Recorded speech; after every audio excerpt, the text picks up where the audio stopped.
Hello and welcome. If you're new here, my name is Manur and I'm a second year PhD student at Oxford University. Today, I wanted to do a quick review of my first year at Oxford University. What did it feel like? As an international student, what does Oxford feel like? And moreover, what is the structure of a PhD here and how it felt like being a first year PhD student at Oxford University?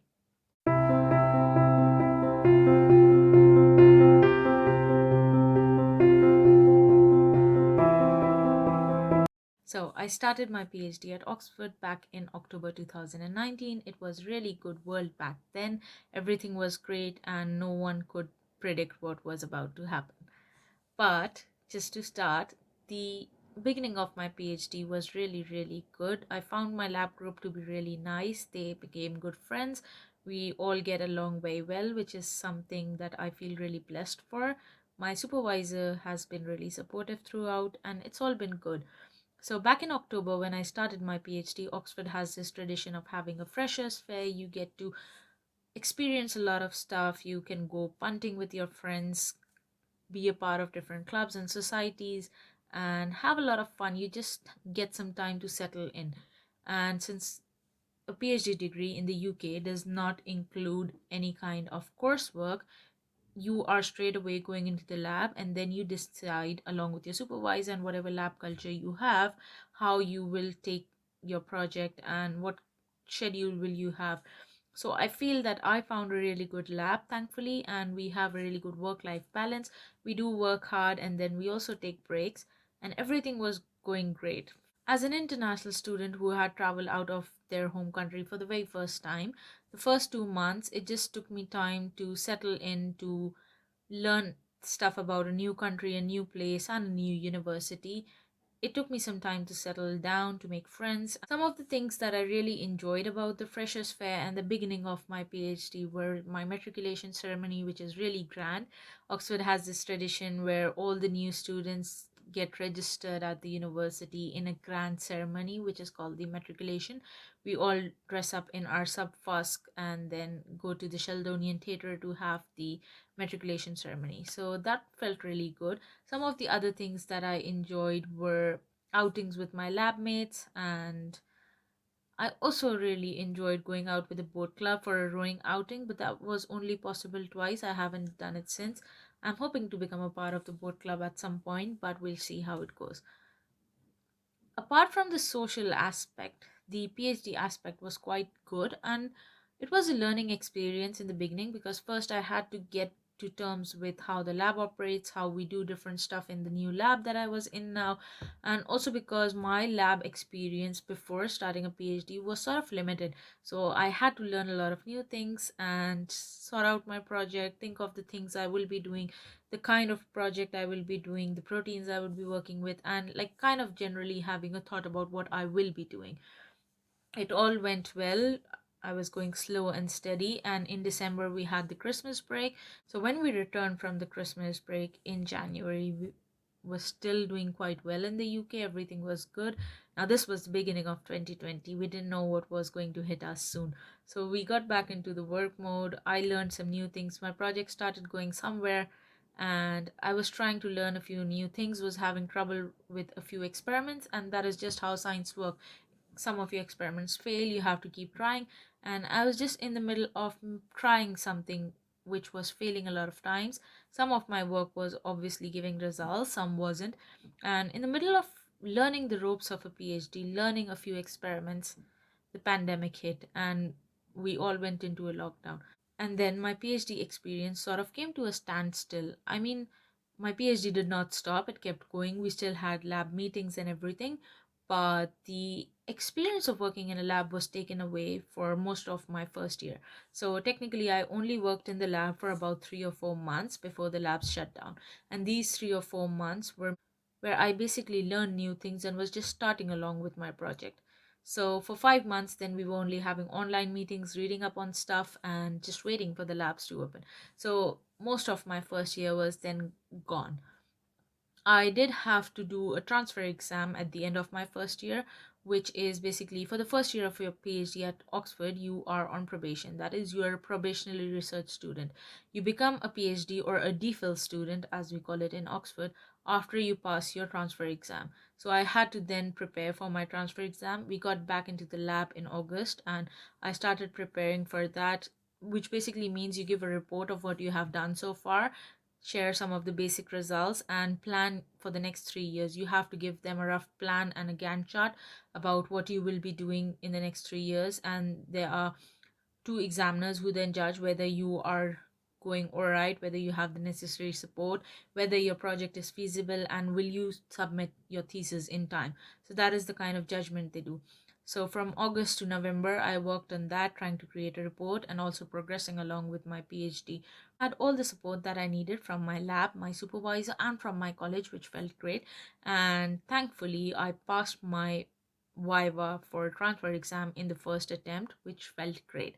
I was really worried about it because I hadn't worked in the lab for so long, and there was like a lot of nervousness about going into an exam and discussing my PhD results and further plans with examiners because I had extremely limited results. But it was understood, we were coached about it, we were trained about the Viva before the actual exam, and the University Medical Science Division did tell us that it is completely okay. Everyone understands that a medical science PhD requires you to be in the lab, and since you couldn't do that, the minimum amount of results would do. It just needs to be a clear plan with a feasible project. That's about it. And thankfully, that was the case. So I passed my exam, which felt great. So now I am a second year PhD student, not on probation anymore, which is amazing. It feels like a relief.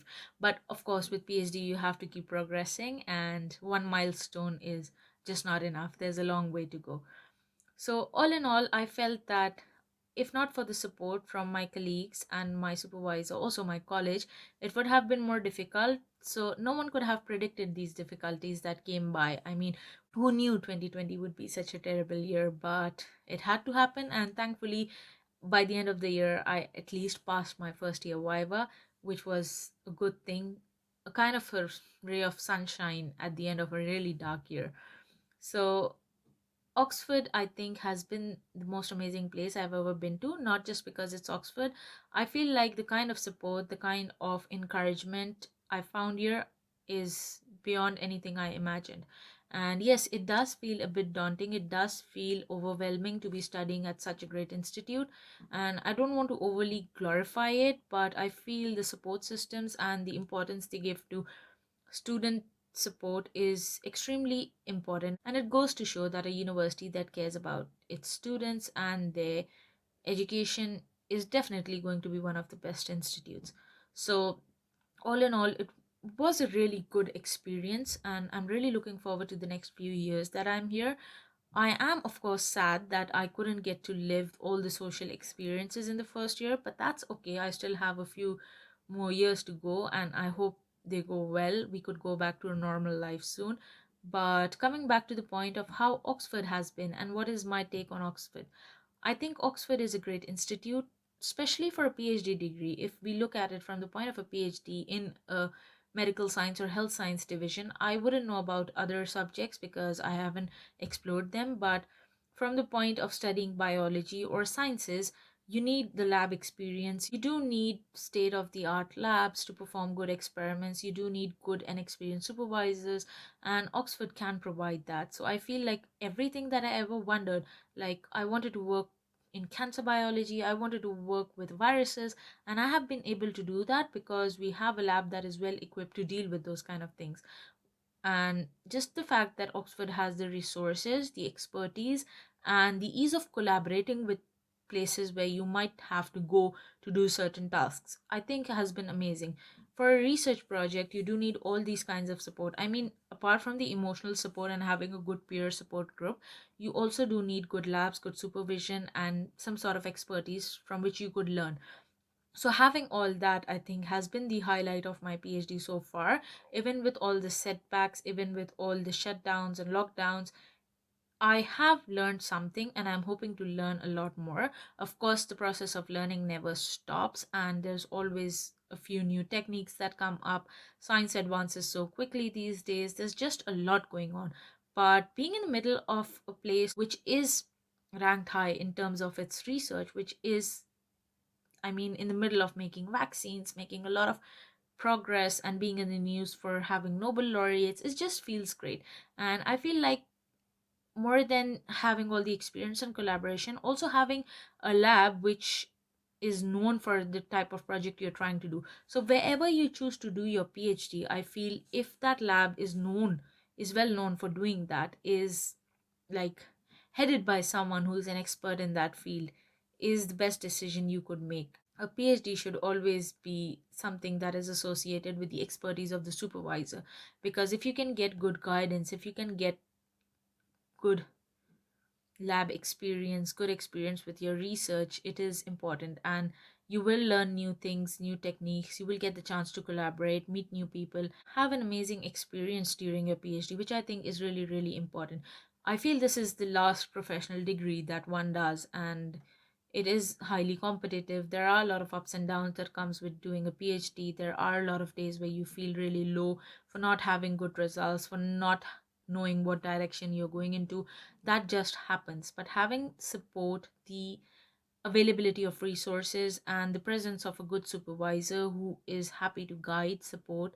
Also, the collegiate system at Oxford, I think, is really good, because throughout 2020, colleges have been really supportive. I have felt really well supported at Wolfson, and there was nothing that I could have asked for and they didn't provide. Every kind of support was already there, whether you wanted to talk to someone, whether you were in hardship, whether you just needed a place to peacefully just sit and do something. It has all been possible just because they have the resources and they care about their students. So I feel like Oxford has been the best decision and the best place I have been to in my life up till now.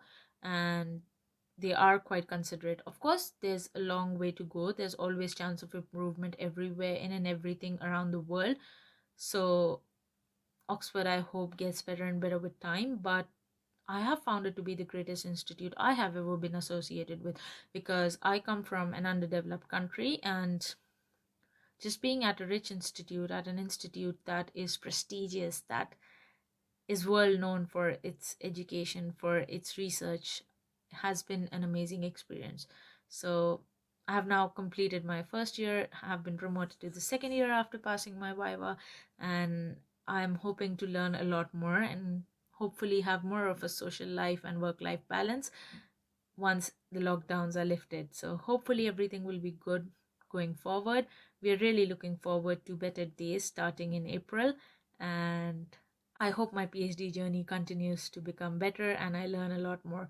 I will keep sharing with you. So if you want to hear more about my PhD experience at Oxford, please subscribe to my channel. Please give this video a thumbs up if you enjoyed it, and I will see you in the next video. Bye bye.